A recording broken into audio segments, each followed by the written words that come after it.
in fact, they could trade Kyler Murray. They could also go and say, what can we do to put better pieces around Kyler Murray? Their offensive line, Bill kind of mentioned it, but ranked 20th in pass block win rate. So could they invest pieces there? But for Jonathan Gannon, in this moment, there is no win in him coming out and saying, yeah, that Kyler Murray guy, we want to move on from him. No. He is their quarterback. There is still another week to be played. Israel Gutierrez. Who is the worst possible person you could ask this question of? It's got to be the young head coach who wants the established quarterback to stay put so that he can be more successful. The last thing he would want is to have to bring in a rookie, and then all of a sudden you don't know how stable that team is and everything. So I think, I think for his purposes, for Jonathan Gannon's purposes, yes, it would be best if Kyler Murray stayed. For the franchise's purposes, it might be best to go by the sort of the way other teams have done it with a inexpensive quarterback and spend your money elsewhere and then just make that quarterback better by putting better pieces around him. And with this franchise, you already know Kyler Murray probably isn't in love with the franchise given what they did to his reputation a few years ago. And so I don't think it would be that huge of an issue for those two parties to part. But I do think the one person who would want Kyler Murray to stay the most is Gannon, and that's why you hear him say this. Kevin Blackstone. Well, and not only that, but remember, this is a guy that came from the Eagles, so he had Jalen Hurts, a guy who can run it a little bit and maybe throw it a little bit, a mobile quarterback, so he's probably a little bit more comfortable with that. But what I would say is, going back to what we were saying about the Lakers, the problem isn't necessarily Kyler Murray. The problem is the stability of this franchise. They have their fourth coach in the last, 10 years. They moved up to get, they moved the mountains and everything to get Kyler Murray to satisfy Cliff when he was there coaching, and now you want to move on from him after you moved up in the draft to get Rosen, and you let him go. So this is the problem with the Cardinals. It's not necessarily their quarterback, but it's everything around them. They are on extremely shaky ground. But they do have the draft capital right in front of them. Oh, I mean, right? Isn't that true, Bill Barnwell? I'll give you the last word. 2 first-round picks, but to KD's point, Jalen Hurts improved dramatically year after year as a pro starter. Kyler Murray still kind of looks and plays like the same guy we saw as a rookie, for better or worse. Barnwell not sold on calamari. How come when I say calamari, it says calamari on the closed caption, everybody else gets Kyler Murray? I always start salivating. We'll be back. Rest of the menu and buy or sell next. Did you guys see the video former Michigan Wolverine Chase Winovich posted at the Rose Bowl? He says it's Connor Stallions. Good seats, too. I was sure this was a deep fake. Nicole Auerbach of The Athletic verified it's true. Michigan versus everybody. To that point, Dan Wetzel, Yahoo, a column I want to get your take on. Michigan keeps showing its advantage wasn't Stallions stealing signs. Wetzel writes, a win over Washington Monday would not just be a national title, but a measure of exoneration. Lindsay, buy or sell that?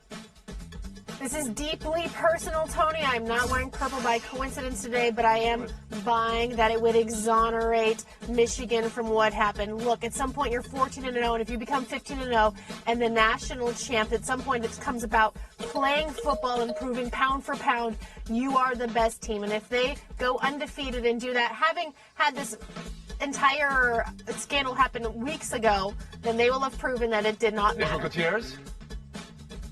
I don't think it would prove that, I don't think it would exonerate them. I just don't think that it's something that would come up as often. I think, you have the conversation of how much did it really impact the team when it came to winning. And if you don't have a solid answer the way you would say, knowing what a pitch is if you're the Houston Astros, coming that singular advantage and how serious that is, I think you just kind of have to put it aside and say, yeah, maybe they cheated to get to where they were, but if you see how good of a team this was, they were deserving of a national championship.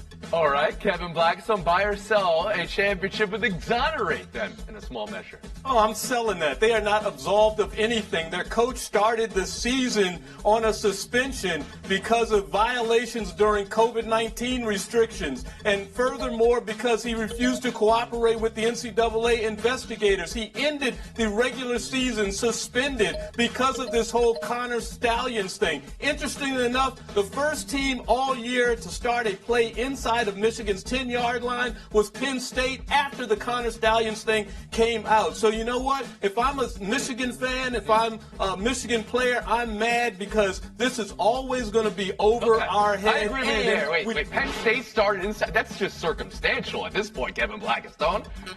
Bill Barnwell, to you.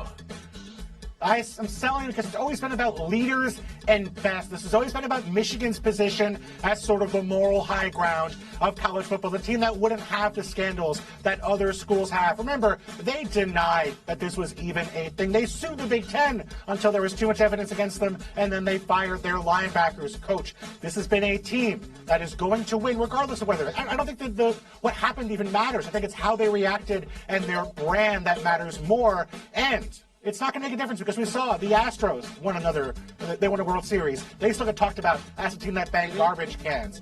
We've seen other teams err and not get in trouble, and now we're seeing Michigan deal with this as well. Buy or sell too. Pacers 142, Bucks 130.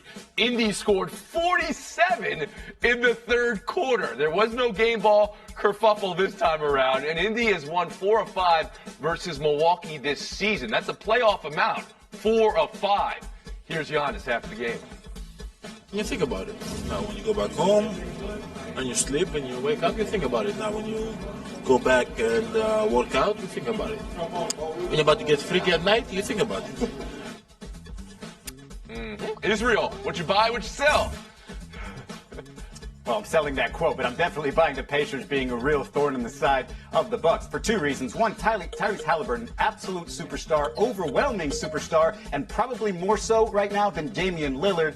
And then there's the head coach, Rick Carlisle. That's a hot take. People forget. Rick Carlisle in 2011 outcoached Eric Spoelstra on the way to that championship with Dirk Nowitzki, and now he's got this team that he really likes and plays today's basketball with that point guard. I mean, I think you definitely look at what the Bucks have to counter that with Adrian Griffin and say, I don't know what he is as a head coach, and I don't know if he's going to be better as a head coach come the playoffs. And so, yeah, if I were Giannis, I'd be pretty worried about this for the next few months if I have to potentially face that team in the playoffs. JB?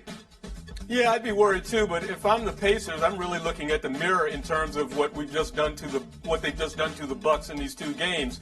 Because the problem is never scoring with the Pacers. We know that. They're so much fun to watch. The problem has been defense, and they lost 6 out of 7 before this streak. Gave up 137 to the Wizards. Gave up a $151 to the Clippers. Gave up 140 to the Bucks when they beat them, when they lost them last time. So they got to look at this and say, if we can tighten down the hatches here, maybe we can really contend for a championship. Bill Barnwell. KB's right. It's about the defense. That was the problem with this KB's team right. before this KB gets 5-game the winning point. streak. That's fine. They were allowing 126 points per game before this 5-game winning streak. You get Aaron Nesmith in the starting lineup. You get bigger with more 2 big lineups. They're down to 118 per game over the last 5 games, including those 2 wins over. Down to 118 per game is a funny thing to say. I hear what you're saying. It's a weird time in the NBA. Well, here's what I want to ask here as we turn to Lindsay. You know, people say, you people, the regular season is different than the playoffs because it's a series in the playoffs. Well, this is 4 of 5 games in a short amount of time. We're only a third of the way through the season or whatever it is, Lindsay. Did Indy prove something against Milwaukee? Absolutely did. They proved that they are so deeply entrenched in Giannis' brain that he's thinking about them at all hours of the day that he shouldn't be. Also, Rick Carlisle has proved with the Bucks that he has a strategy that he can deploy, put out the 3-man wall to slow down Giannis. Again, also probably why he is so far in Giannis' head. But really, this is about the Pacers, how well they're playing. And Giannis, get your mind somewhere else. Come on, man, do something. I like the spicy take from Gutierrez. Halliburton's ahead of Lillard in the Gutierrez voting for the All-Star team, it sounds like, right now. Okay, Israel. Bill, thank you for your time. Lindsay Theory, Kevin Blackstone, showdown next. This, he is riding Walker Kessler like a wild bronc. Jalen Duren, fair or foul to Walker Kessler like a riding bronc, Kevin. Well, I know the Pistons haven't been very entertaining this year, but come on, Walter Kessler's not a carousel ride. The NBA is not a circus. It's not a picnic. What are we doing here? Stop. Get off his shoulders.